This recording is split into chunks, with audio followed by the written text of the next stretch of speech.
Hi, how's it going? Hello, how are you? Good. Thanks for taking the time to come and talk to me today. No problem. So as I mentioned before, I'm just going to be asking you some questions about your experience booking hotels online. It's going to take about 20 minutes. At any point in time, you're welcome to leave or stop the interview if you need to for any reason. As I mentioned before, I'm going to be recording this for my class. Is that okay with you? Yes. Great. And do you mind signing the consent form, just agreeing to that? No problem. Today's date. I think it's the 3rd. I can check. Thanks. Or the 4th. Sorry.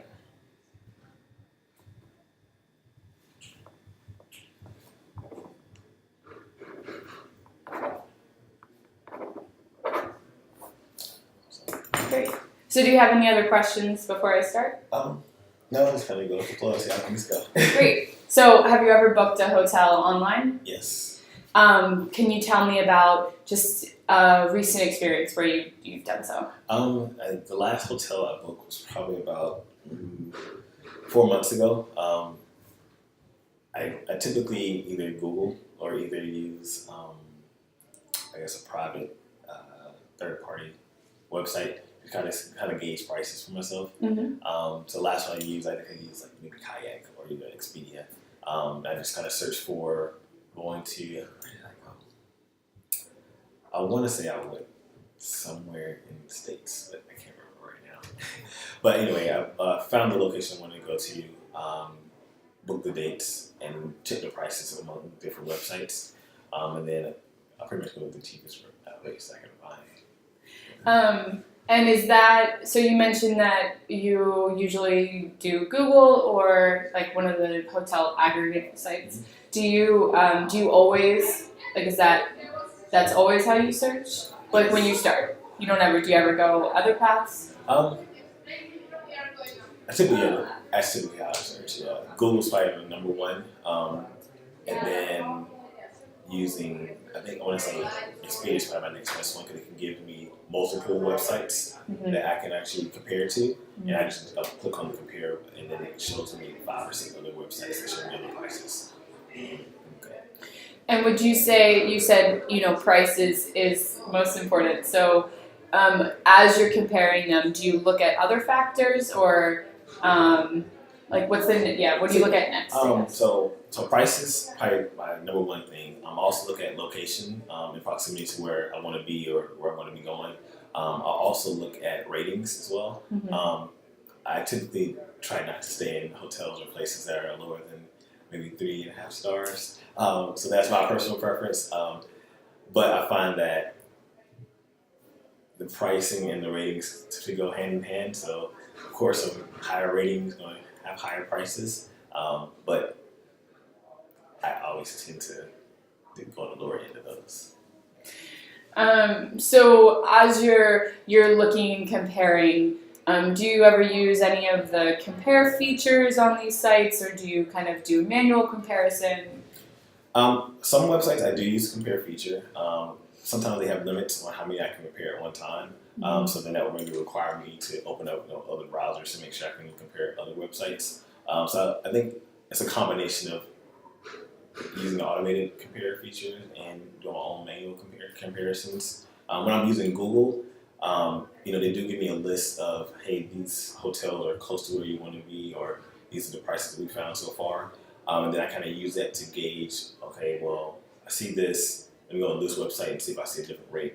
Or sometimes go directly to the hotel's website and see, hey, is your price maybe lower than what this, travel agent is telling me right now? Mm-hmm. And in some cases, I find that it may be more lucrative for me to go with the hotel directly than it is to go with the travel agent. And then sometimes it's vice versa.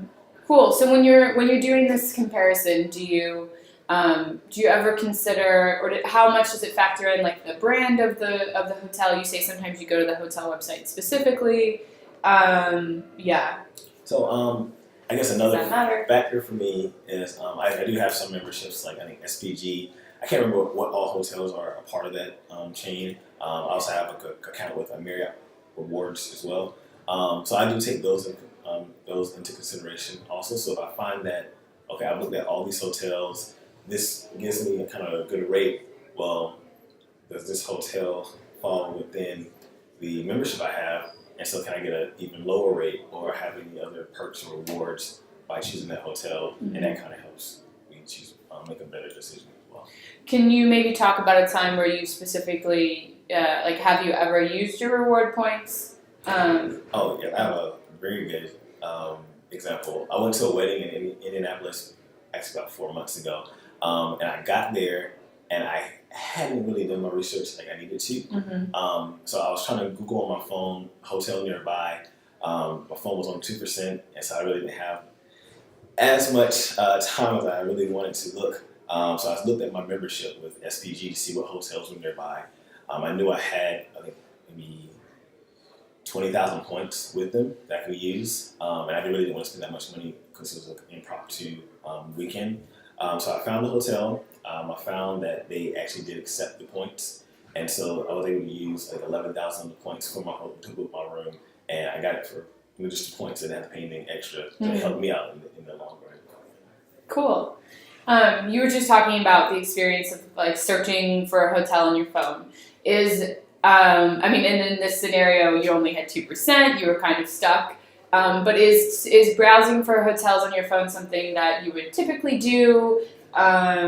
Maybe talk a little bit about like what you do, like where you are and what you're doing, like as you're looking for hotels. Okay. In regards to my phone, so typically I do most of my searches on my computer if I have a longer period of time. If it's something like quick where I've just arrived in this location, I need to find a hotel now. My phone is probably the easiest mechanism to use. And in those instances, I may even try downloading apps such as an Expedia app, or I may still go to Google. And in those instances, when I'm using the phone, I guess the factors that I consider change. When I'm using my phone, I only consider like price and location in. Okay. As opposed to when I'm on my computer, I have a larger range of things that I consider in booking my hotel. Does that make sense? Yeah, it does. Yeah. That answer your question? Yeah. Okay. Yeah, I can ask it in a different way as well. So, another factor might be, do you in work or at school or commuting? Would you ever go? Obviously, if you're stuck in a city and you need a hotel right then, that's the example you gave. But maybe in a I guess I don't know what the right word is. Tense situation. How do you prefer to browse for hotels? I probably prefer to use my computer just because I'm limited on what all I can do on my phone. I have access to the internet, I have access to these browsers, but in terms of looking at multiple pages or comparing different sites, I can do it on my phone, but visually, it's not as appealing to me as compared to using my computer. I can have multiple tabs open. I can split the pages, look at different things at the same time. But my phone is more so out of convenience in that moment, as opposed to if I have more time to do something, I prefer my computer. Cool. And so you kind of were talking a little bit a minute ago about when you arrive in a location, it might be when you arrive somewhere and maybe you don't have a hotel yet, or traveling around. How have you ever booked a hotel in a city that you've never been to, and kind of does that change your process at all? Do you do other additional things or not do certain things? Well, if I may use the Indianapolis trip again, that was a city I've never been to before, and I think one thing I was considering in that particular situation was also location and proximity to the hotel for the actual wedding party. I didn't book with that hotel, so I wanted to find something that was closer to that, but was still reasonable in price.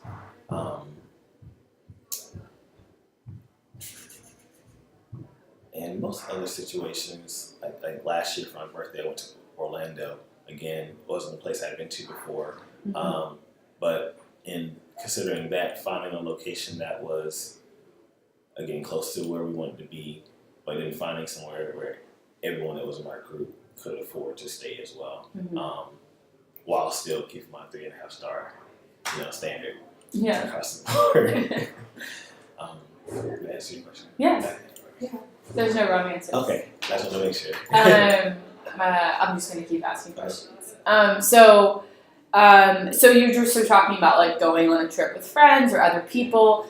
Would you say you typically book hotels for yourself, or do you more typically book hotels like with other people? Typically for myself, majority of the time. I don't really go on a lot of group trips.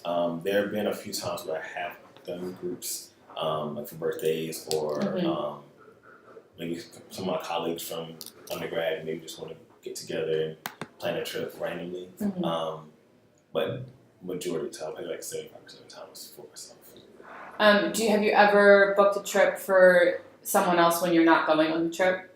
Yes, I have. One of my best friends, I think they were in a situation where they didn't have access to the internet, or they knew I was a little bit better at finding places or finding like good deals. So they asked me to actually look online for them to find a good place for them. And did it. Nice. And when you're looking at hotels, I mean, you said primarily just for yourself most of the time. Does the type of room matter to you?